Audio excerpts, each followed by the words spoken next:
An acrimonious, if somewhat amusing, skirmish has erupted on social media between Congressman Dan Crenshaw and Congresswoman Marjorie Taylor Greene. There's a good bit of fur flying and mutual accusations.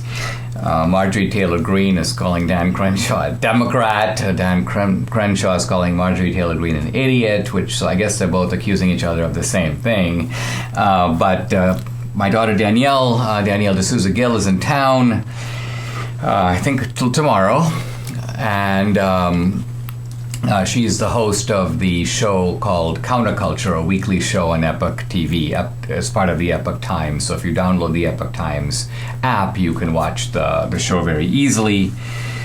Danielle, what do you make of this skirmish? It appears like there's a couple of issues involved. One has to do with COVID.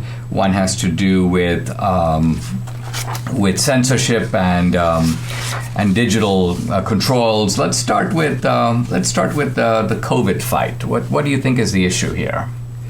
Well, I think I really just hate to see two Republicans fighting with each other when we could be allying against Biden and focusing on the radical left as opposed to each other in these times. But, I wish they would sort out these issues not on Twitter or Instagram and could come to some kind of, discussion amongst people as opposed to making it into a social media fight. I mean, the first issue is just simply about these so-called FEMA-run testing centers, right? And apparently Crenshaw thinks we need more of them. Marjorie Taylor Greene seems to think that they're kind of a waste of time. Maybe she thinks it's an expansion of government.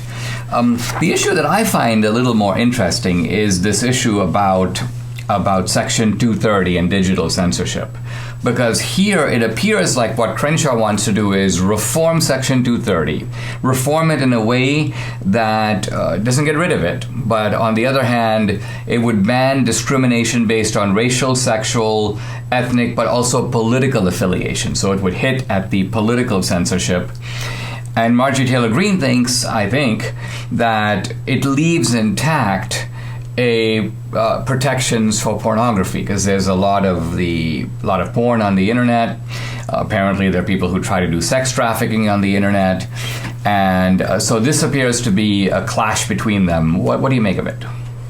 Well, I think we need to get rid of Section 230, not amend Section 230. I think there should not be any protection for these kind of companies or immunities, and they should be held to the same standards AT&T or any kind of company, like New York Times, let's say it is. They're not special in any way, and so I think they need to decide if they want to be a publisher or a platform. Right. Now, AT&T is, in fact, a platform in the sense that AT&T does not discriminate. You can call and say anything you want on the phone.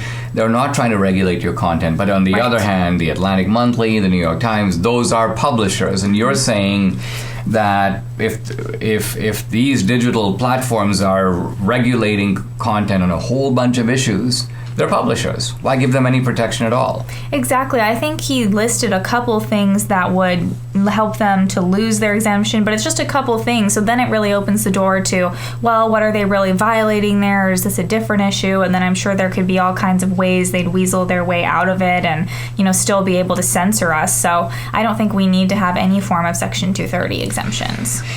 I think that in this issue of pornography, you're dealing with a clash between libertarian principles and traditional conservative principles, which I would put this way. The libertarian view is that you've got the left-wing censors, and that the best way to fight them is to have freedom across the board. So you should be able to say anything as long as it's legal.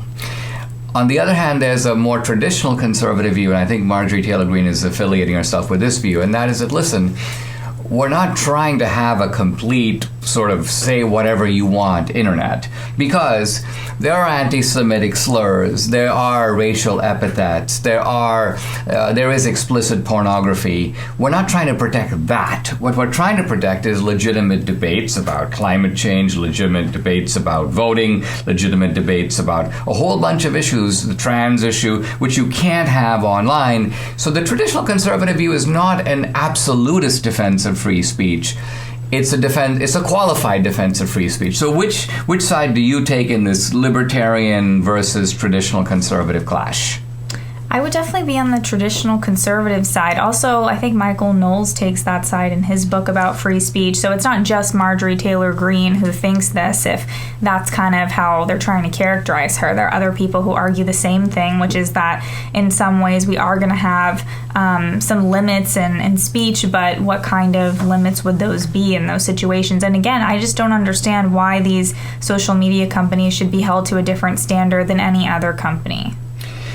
Yeah, I think the thing about it is, it does, part of, I think, what makes this unfortunate is that on the one hand, Crenshaw is implying that if you don't agree with him, in fact, on the vaccine issue, he basically goes, if you don't support the Trump vaccine, and apparently he thinks the vaccine centers are a logical consequence of having a Trump vaccine, then that makes you an idiot. You're a fool. There's no reasonable position on the other side. But conversely, I would say that Marjorie Taylor Greene seems to think that if you don't agree with her, it makes you a Democrat. I don't think Dan Crenshaw is a Democrat.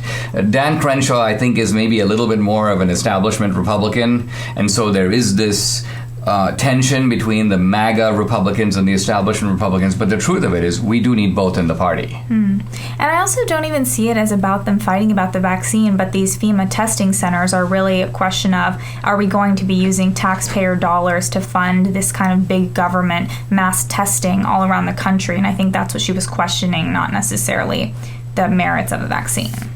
Yeah, this is the case, I think, where it would be good for McCarthy just to kind of bring the two of them into the room, pop open a beer, or have them sit down, talk it through over a cup of coffee, and figure out that, listen, these are actually different strains within the Republican camp, and there's absolutely no reason for this kind of public exhibitionism.